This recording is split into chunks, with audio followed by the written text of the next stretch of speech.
Hello बच्चों, नमस्कार। कैसे हो आप सभी? उम्मीद करता हूँ बहुत अच्छे होंगे। स्वागत है मेरे इस वीडियो में। आज मैं इस वीडियो में आपको पढ़ाने वाला हूँ शिक्षक भर्ती में पूछे जाने वाले जो चैप्टर है कोशिका सेल के बारे में। इसका मैं आपको विस्तार से बताने वाला हूँ। इसका मैं पहला वीडियो लेके आया हूँ, भाग 1। इसमें हम जो है शिक्षक भर्ती में पूछे जाने वाले प्रश्नों का भी विश्लेषण हम आपको बताएंगे कि आखिर अभी के जो समय में व्यापम जो है किस प्रकार से प्रश्न उठाता है कोशिका के चैप्टर से। वैसे तो आप सभी जो है 9वीं से 12वीं तक आप जो है कोशिका के बारे में, अगर आप बायो लेके पढ़े हैं तो आप जो है बहुत अच्छे से पढ़ लिए हैं, और बायो नहीं लिए हैं तो 9वीं 10वीं में भी कोशिका के बारे में आप पढ़ लिए हैं। लेकिन उतना पढ़ना पर्याप्त नहीं है, क्योंकि व्यापम का परीक्षा जो है थोड़ा अलग टाइप का प्रश्न उठा के आपको पूछता है, और पूछेगा भी क्यों नहीं भाई। आपको जॉब देगा, है ना, रेगुलर जॉब देगा, इतना पेमेंट देगा, तो आपका क्वालिटी किस हद तक है वो तो आप उनका चेक करना बनता ही है। तो वो किस प्रकार से आपको चेक करेगा, आपको क्वालिटी किस प्रकार से, कहां से, किस कोने से आपको प्रश्न उठाएगा, इसका मैं विस्तृत विश्लेषण इस वीडियो में आपको देने वाला हूं। तो आप जो है इस वीडियो में बने रहिए। नए हैं चैनल में तो चैनल को सब्सक्राइब करिएगा, और दोस्तों के साथ, रिश्तेदारों के साथ शेयर करिएगा। ठीक है, चलिए मैं वीडियो को शुरुआत करता हूं और आपको बताता हूं कि इस वीडियो में मैं क्या क्या चीज आपको पढ़ाने वाला हूं भाई।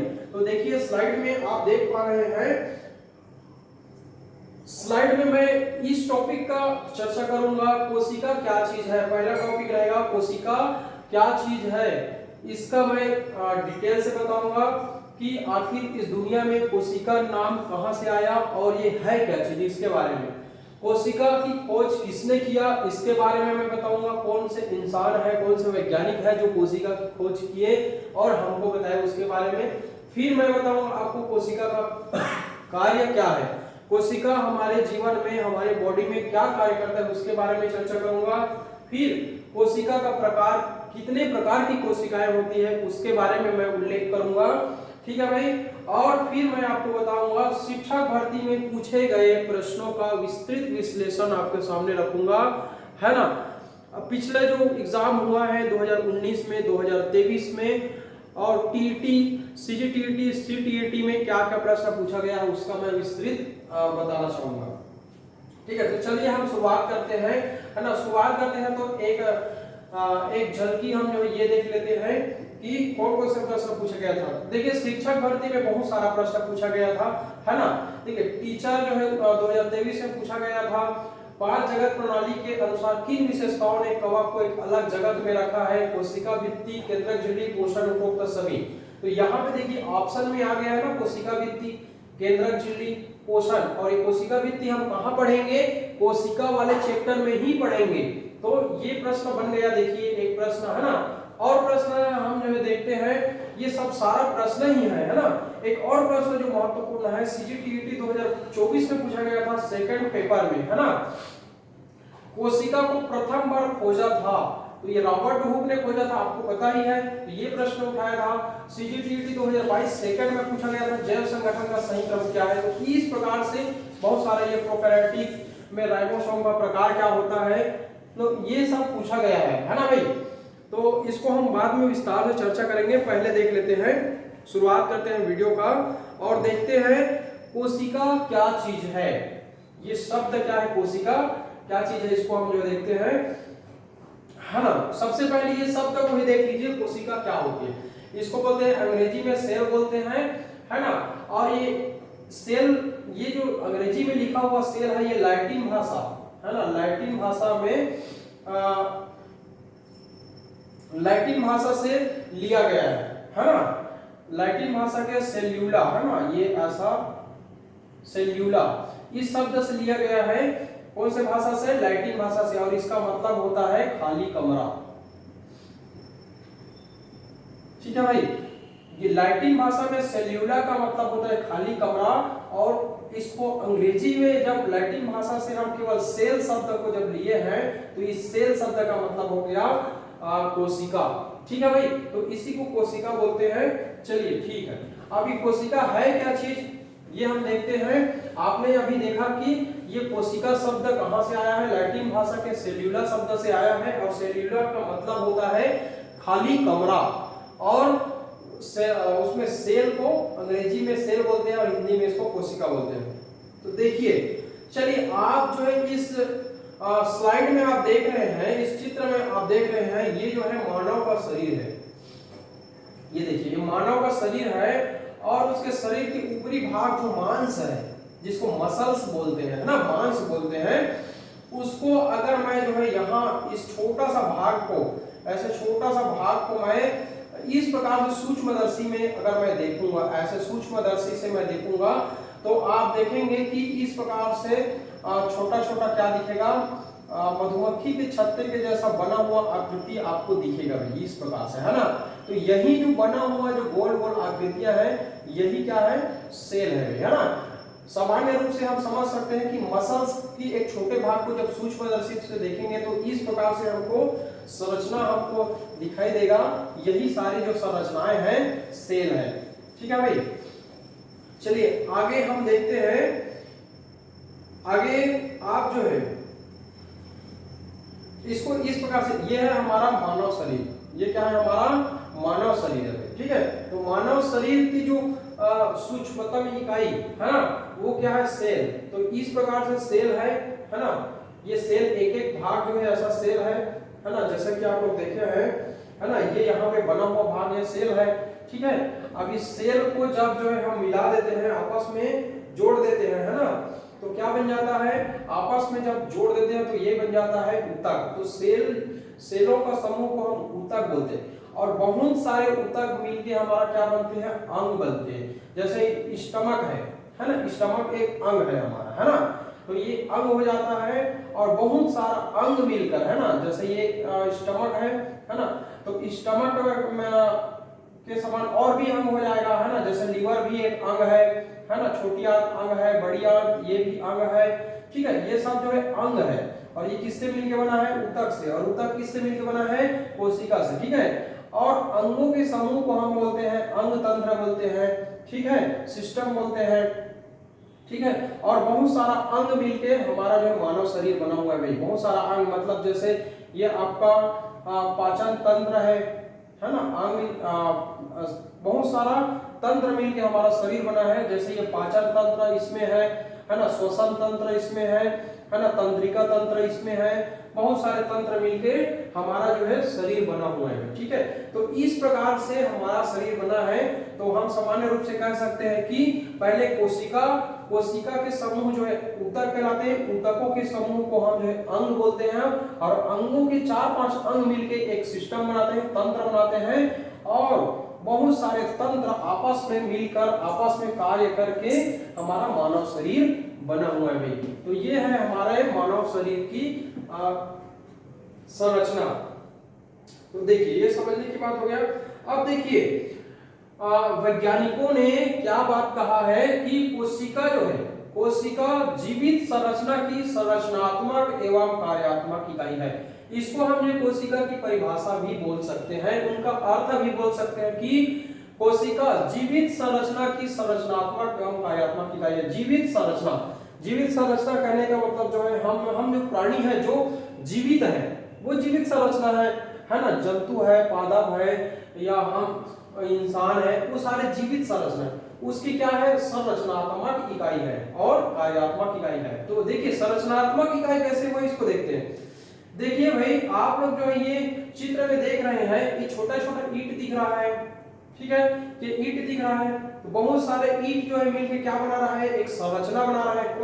कौन सा संरचना बना रहा है, एक दीवार की संरचना बना रहा है।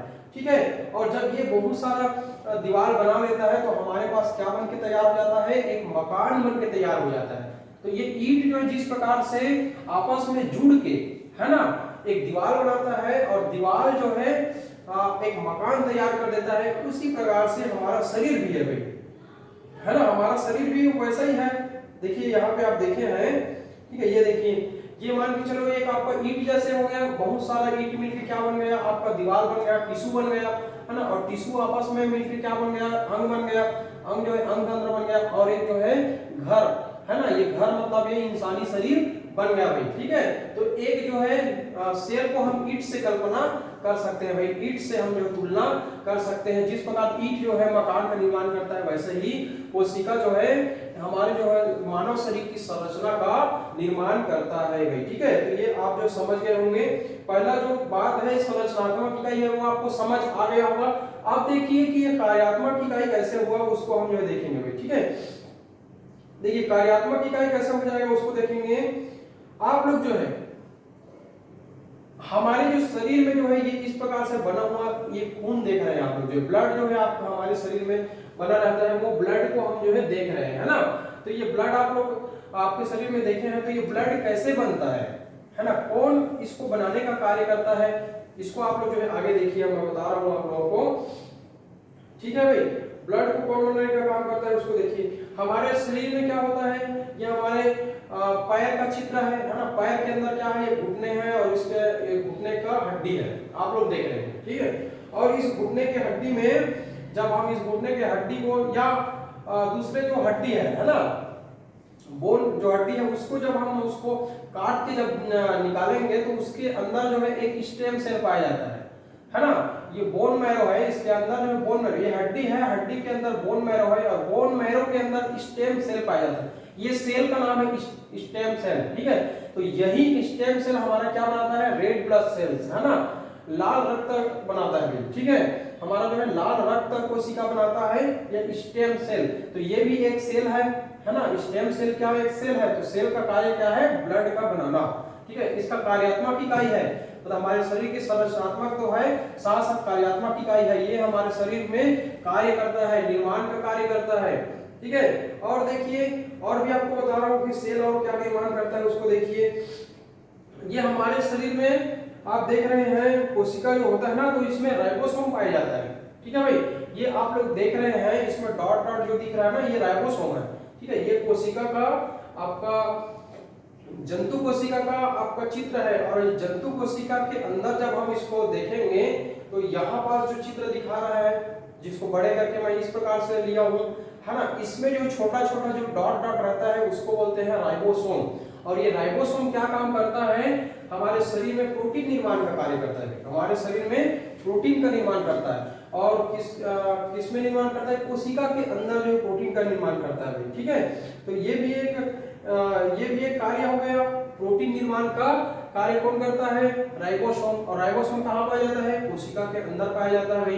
तो इस प्रकार से हम कह सकते हैं कि कोशिका क्या है, एक कार्यात्मक इकाई भी है, हमारे शरीर का या जीवित संरचना का कार्यात्मक इकाई भी है। ये इस प्रकार से हम बोल सकते हैं, ठीक है भाई। उम्मीद कर रहा हूं आप लोगों को समझ आ रहा होगा, है ना। चलिए अब दूसरा टॉपिक देखते हैं कि खोज किसने किया। देखिए खोज किसने किया, सबसे पहले जो है मृत कोशिका, मरा हुआ कोशिका का खोज किया गया था, ठीक है। उसके बाद जीवित कोशिका का खोज किया गया था। तो मृत कोशिका का खोज कौन किया था उसको देख लेते हैं, है ना। ये एक बंधु है हमारे पास, रॉबर्ट हुक। ये एक बंधु है, एक वैज्ञानिक है रॉबर्ट हुक, है ना, जो 1665 ईस्वी में उन्होंने एक मृत कोशिका की खोज किया था भाई। ये वही साइंटिस्ट है रॉबर्ट हुक, आपके स्लाइड में देख रहे हो, है ना, ये घुंघरालू बाल वाले रॉबर्ट हुक, ठीक है। इसके चित्र में आप जो बहुत अच्छे से देख रहे हैं भाई, ये उनका एक बहुत खास पुस्तक है जिसमें उन्होंने जितना रिसर्च किया उसको उन्होंने कलेक्ट किया। ये देखिए माइक्रोग्राफिया करके उनका अपना लिखा हुआ पुस्तक है, जिसमें उन्होंने जितना भी रिसर्च किया वो उनको इसमें एकत्रित किया। और उनका खुद का एक सूक्ष्मदर्शी, स्वनिर्मित सूक्ष्मदर्शी था, जिसमें उन्होंने खोज करने का काम किया, ठीक है। जैसे आप लोग देख रहे हैं कि इस प्रकार से उनका सूक्ष्मदर्शी था, है ना, जिसमें उन्होंने काम किया और मृत कोशिका की खोज किया। अब मृत कोशिका की खोज कैसे किया वो आगे आगे आप स्लाइड में देखिए भाई, मृत कोशिका की खोज कैसे किया, ठीक है भाई। ये स्पेनिश ओक पेड़ के छाल के कॉर्क से मृत कोशिका की खोज 1665 ईस्वी में किया गया, ठीक है। देखिए यहाँ पे हम आपको बता रहे हैं स्पेनिश ओक पेड़ का नाम है ओक, पेड़ का नाम क्या है, ओक। और ये कहाँ पाया जाता है, स्पेन में पाया जाता है। कहाँ पाया जाता है, स्पेन, ठीक है। उसके छाल जैसे आप लोग देख रहे हैं, ये ओक का पेड़ है, ये इतना बड़ा दिख रहा है, वो ओक का पेड़ है। और इसके पेड़ के जो छाल है ना, छाल मतलब ये वाला हिस्सा, यही तो हो गया छाल, इसी को बोलते हैं छाल। अब इस छाल के टुकड़े को हम कहाँ पे रख दिए, निकाल के सूक्ष्मदर्शी में उसको रख दिए, है ना, सूक्ष्मदर्शी में उसको रख दिए। ये इस सूक्ष्मदर्शी में हम जो है उस ऑक के छाल को रख दिए, तो वो कैसा दिखेगा, मधुमक्खी की संरचना जैसे दिखेगा भाई। किसके जैसा दिखेगा, मधुमक्खी की संरचना जैसे आपको दिखेगा। ठीक है, ये इस प्रकार से इसको ऑक के जो छाल है उसको यहाँ पे जब रख के देखा गया तो वो जो मधुमक्खी के छत्ते जैसा आपको इस प्रकार से दिखा भाई। ठीक है, तो उन्होंने मृत कोशिका, ऑक का जो छाल है, छाल जो चूंकि मृत है ना, तो उन्होंने मृत कोशिका की खोज किया, है ना।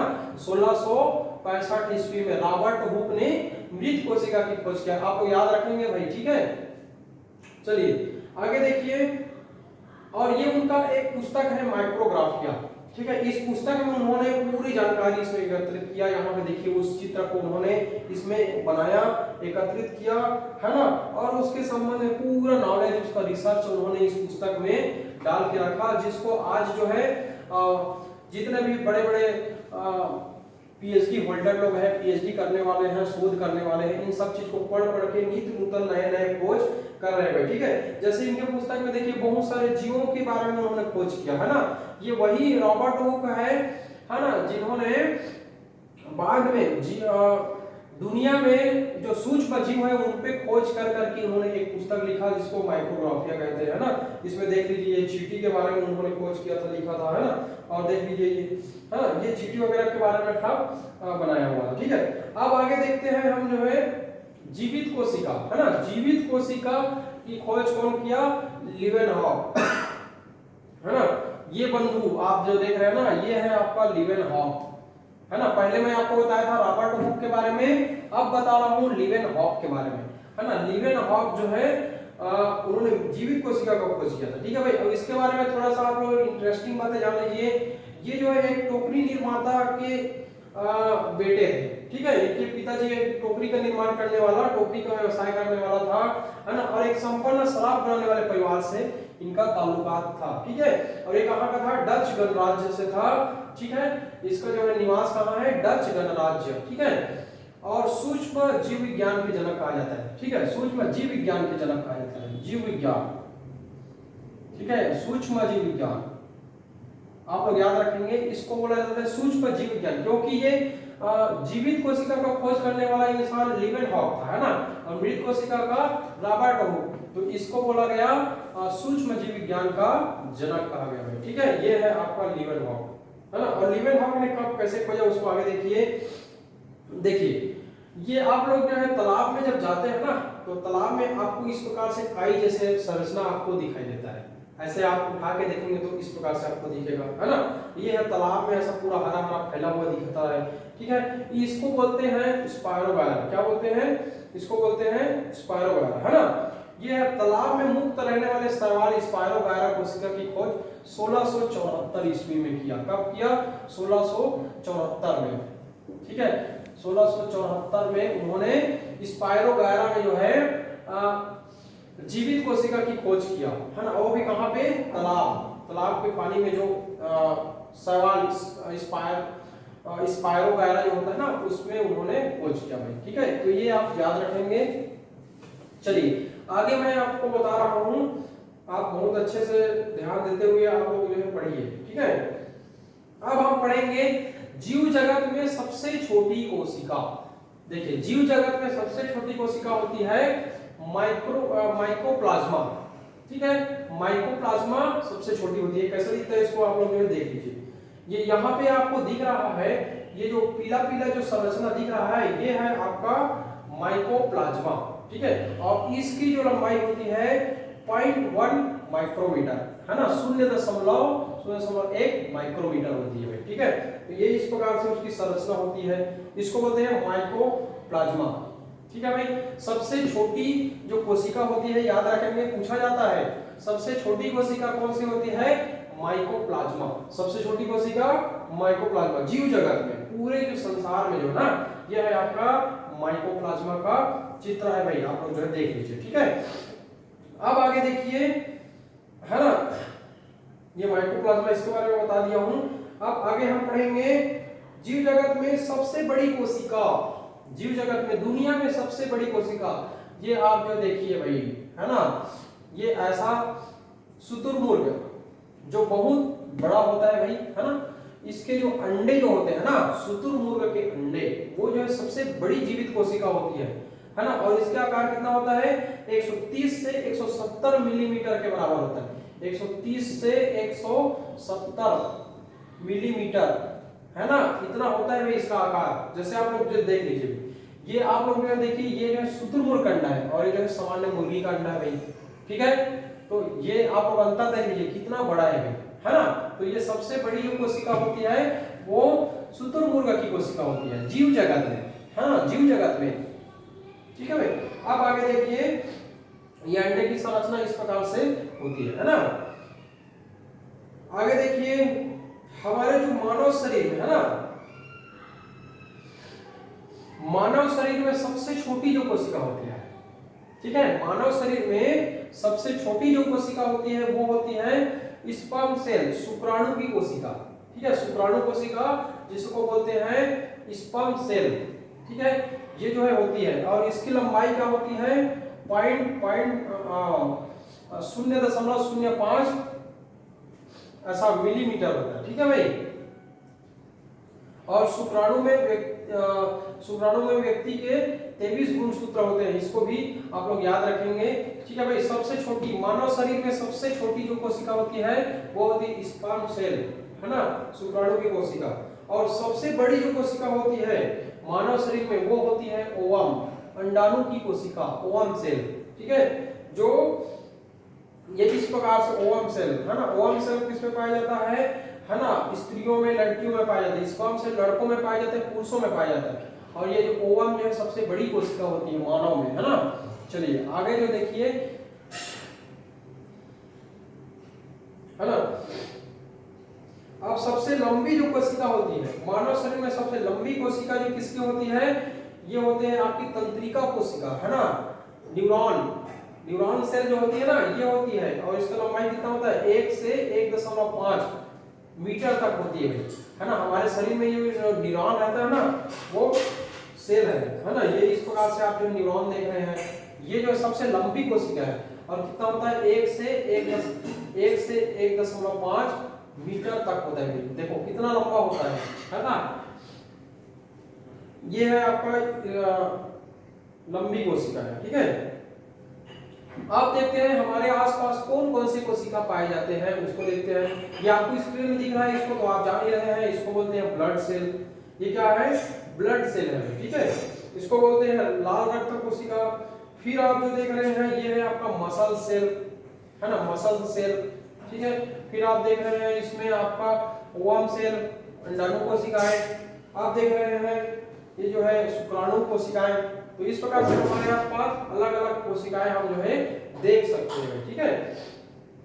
और आगे देखिए, आगे क्या है उसको देखिए, सिद्धांत के बारे में पढ़ते हैं, कोशिका का सिद्धांत।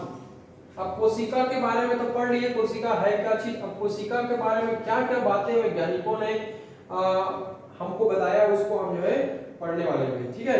तो ये एक व्यक्ति हुआ मैथियस, है ना, स्वाइडेन। ये आप जो चित्र इनका देख रहे हैं, मैथियस स्वाइडेन, इसका जो है 1804, 5 अप्रैल 1804 का इसका जन्म है। कहाँ जन्म हुआ था, पवित्र रोमन साम्राज्य में हुआ था, ठीक है भाई, पवित्र रोमन साम्राज्य में, है ना। और पिता हैम्बर्ग के नगर पालिका चिकित्सक थे। इनके जो पापा जी थे क्या थे, एक डॉक्टर थे भाई, ठीक है। तो ये आगे की पढ़ाई किए, है ना, और पढ़ाई करके उन्होंने रिसर्च किया, वकालत की पढ़ाई किए हैं। मैथियस जो स्वाइडेन सबसे पहले वकालत की पढ़ाई किए, है ना, लेकिन उन्होंने बहुत परेशानी उठाया वकालत में, भावनात्मक रूप से अवसादग्रस्त हो गए, आत्महत्या करने तक का प्रयास इन्होंने किया था। लेकिन उन्होंने वनस्पति और बिल्लियों से प्यार के कारण उन्होंने, है ना, पूर्णकालिक खोज के लिए प्रेरणा मिली, है ना, ठीक है भाई। इनको जो है ऐसा अवसादग्रस्त हो गए थे, लेकिन वनस्पति से इनको प्रेम था, बिल्लियों से प्रेम था, तो उन्होंने अपने दिमाग को डाइवर्ट करके वो जो है इन खोज में अपने शरीर को, अपने दिमाग को खोज कार्य में लगाया, और अंत में जो है वनस्पति विज्ञान का प्रोफेसर बना मैथियस स्वाइडेन, ठीक है। और इन्होंने मैथियस स्वाइडेन ही ने क्या दिया, कोशिका का सिद्धांत दिया भाई, है ना, मैथियस स्वाइडेन, है ना। और थियोडोर स्वान, इसके बारे में बता दो व्यक्तियों ने आपका कोशिका सिद्धांत दिया है ना, स्वाइडेन और स्वान, है ना, मैथेसियस स्वाइडेन, जैसे आप देख रहे हैं मैथेसियस स्वाइडेन और थियोडोर स्वान। थियोडोर स्वान के बारे में भी जान लेते हैं क्या है ना, ये 1810 की बात है कि फ्रांसीसी साम्राज्य के थे, ठीक है। लियोनार्ड स्वान एक सुनार थे, इसके पिताजी जो क्या थे, लियोनार्ड स्वान एक सुनार थे, और जो मैथेसियस उसका जो है उसके पापा जी क्या थे, वो एक चिकित्सक थे, और इनके पापा जी क्या है, एक सुनार है, ठीक है भाई। सुनार और डॉक्टर के बेटे लोग जो है, मतलब ये थियोडोर स्वान और मैथेसियस, ये दोनों मिलके कोशिका सिद्धांत की खोज किए हुए, ठीक है। और इनके क्या उपलब्धि रहा है, ठीक है, ये जर्मन का चिकित्सक थे, चिकित्सक मतलब एमडी, बहुत बड़े डॉक्टर का जो बहुत बड़ा पद होता है, एमडी स्पेशलिस्ट होते हैं, वो इनका पढ़ा हुआ व्यक्ति था। और इन्होंने खोज किसमें किया, चिकन भ्रूण पर, है ना, मतलब ये बच्चे, है ना, चिकन मतलब मुर्गी के भ्रूण होता है, उसमें ऑक्सीजन की सप्लाई कैसे होता है उसके बारे में अध्ययन किया था, है ना। और ये फिजियोलॉजिस्ट भी थे, फिजियोलॉजिस्ट क्या है जी, जीवित प्राणी में कार्यों और तंत्रों का वैज्ञानिक अध्ययन करने वाला ये फिजियोलॉजिस्ट भी थे। और श्वान कोशिका का भी खोज इन्होंने किया था। परिधि तंत्रिका तंत्र के प्रमुख गिलिया होती है श्वान कोशिका, उसको इन्होंने खोज किया था, उन पे कार्य किया था। और इनको बहुत बड़ा दुनिया का सबसे पुराना वैज्ञानिक पुरस्कार कपोल पदक इसको भी मिला हुआ था, किसको, थियोडोर स्वान को, ठीक है भाई। तो मुख्य रूप से ये कौन थे, जर्मन चिकित्सक थे, सबसे पहले जो है ये एक चिकित्सक के रूप में काम किए, ठीक है भाई। अब इन्होंने अपना एक सिद्धांत दिया, कोशिका के सिद्धांत, है ना, स्वाइडेन एंड स्वान दोनों ने मिलकर कोशिका के 3 प्रमुख सिद्धांत दिए। पहला सिद्धांत क्या है भाई, प्रत्येक जीव एक या एक अधिक कोशिका से बना होता है। प्रत्येक जीव जो है एक या एक से अधिक कोशिका से बना होता है, सही बात है भाई। जब मैं आपको बताया था छोटे छोटे ईंट की संरचना जब मिल के क्या बनाता है, एक दीवार बनाता है, वैसे एक एक कोशिका मिल के ऊतक बनाता है, ऊतक से अंग, अंग से अंग तंत्र और अंग तंत्र से, है ना, आपका शरीर बनाता है, ठीक है। तो ये प्रत्येक जीव एक या एक से अधिक कोशिका से मिलके बना होता है ना। प्रत्येक जीव में कोशिका मौलिक संरचनात्मक और संगठनिक इकाई होता है, ठीक है भाई। एक संरचनात्मक और कार्यात्मक इकाई होती है, ठीक है भाई। और कोशिका की उत्पत्ति पूर्व उपस्थित कोशिकाओं से होती है, ठीक है भाई। अगर हमको चोट लग जाता है तो वो चोट लगे हुए भाग में ऐसा मान के चलिए, चोट लगता है तो हमारा ऐसा कट फट जाता है ना, तो यहाँ पे जो कोशिका इधर से बढ़ता है, इधर से बढ़ता है, और आपस में आके पूरा कोशिका जो है आपका पूर्ण हो जाता है ना, कोशिका बन जाता है। तो पूर्व में जो हमारे शरीर में कोशिकाएं होती है, वो अगर कट जाए फिट जाए तो आपस में नया कोशिका के रूप में निर्मित हो जाता है। ये कोशिका का 3 सिद्धांत है, ठीक है। अब कोशिका का प्रकार, हमारे पास कोशिका जो है 2 प्रकार की कोशिकाएं होती है, वो भी केंद्रक की उपस्थिति, आकार, उसके आधार पे हम 2 प्रकार के कोशिकाएं देखते हैं, एक है प्रोकैरियोटिक और एक है यूकैरियोटिक, ठीक है भाई।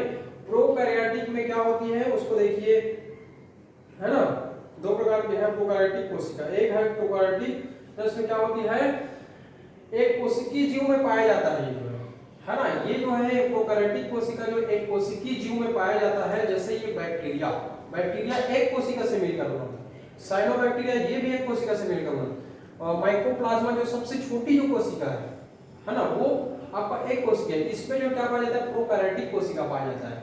और इसकी जो खासियत यह है कि इसमें जो केंद्रक जो है पूरी तरह विकसित नहीं रहता है, अल्प विकसित होता है ना। ये प्रोकैरियोटिक में आप ध्यान देंगे केंद्रक जो है अल्प विकसित होता है। देखिए ये केंद्रक का संरचना है, इसमें जो पूरी तरह से इसमें केंद्रक झिल्ली नहीं पाया गया है, ये जो है आपका अल्प विकसित है ना। ये फैला हुआ है, कोशिका जो द्रव्य है उसमें फैला हुआ है, ये अल्प विकसित केंद्रक। इसमें जो नेक्ड डीएनए पाया जाता है, इस पे आप ध्यान देंगे तो इसमें नेक्ड डीएनए पाया जाता है और प्लाज्मिड पाया जाता है, ठीक है भाई।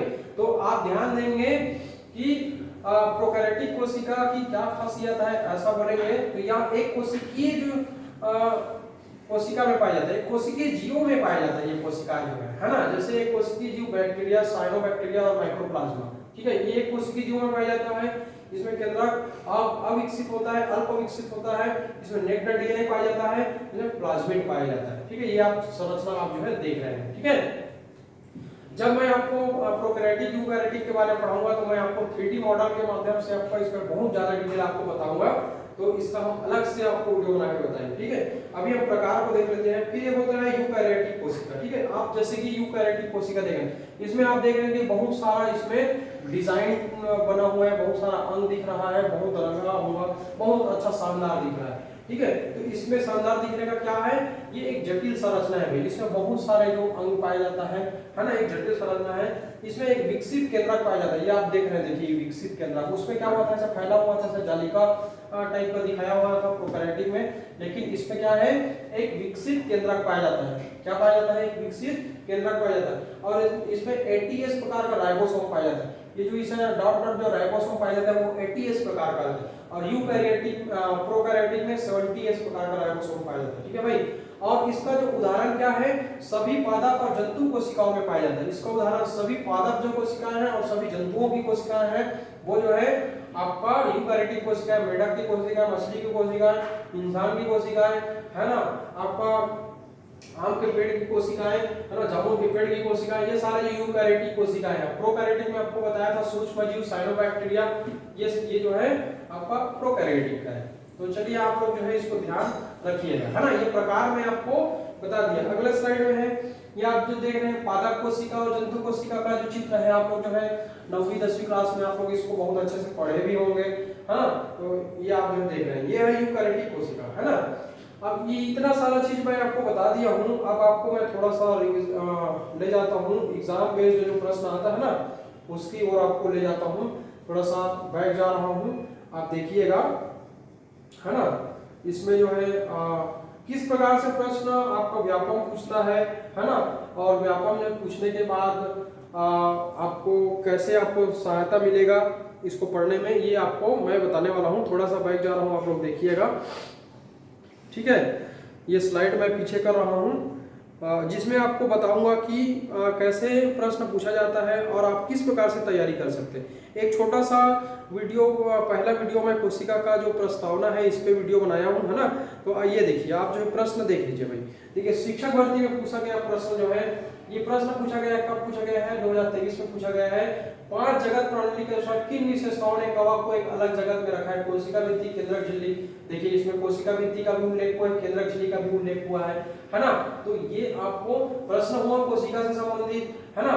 निम्न में से कौन सा पादप ऊतक पतली भित्ति वाली होती है, ये किसमें पूछा गया, प्रयोगशाला 2019 की जो परीक्षा है उसमें पूछा गया है। और इसको परीक्षा को पास करने वाले आज जो टीचर बने हैं उसको 35 से 40 हजार रुपए की तनख्वाह मिलता है, ठीक है भाई। तो ये प्रश्न उनको पूछा गया है। तो ये ऊतक है, ऊतक के बारे में पूछा गया है, तो कोशिका वाले जो चैप्टर है उसी में तो ऊतक का ही भाग आपको मिलेगा, ठीक है। मोटी भित्ति वाली पादप कोशिकाओं का अवलोकन करने के लिए निम्न में से किस रंग का उपयोग किया जाता है, ये भी प्रयोगशाला में पूछा गया है 2019 में, ठीक है भाई। 2019 में पूछा गया है सेफरेनिन, लाइट ग्रीन, एसिटोकार्बिन, उपरोक्त सभी ये कौन सा है, ये आपको पूछा गया है, ठीक है। और इसमें भी प्रश्न पूछा गया है।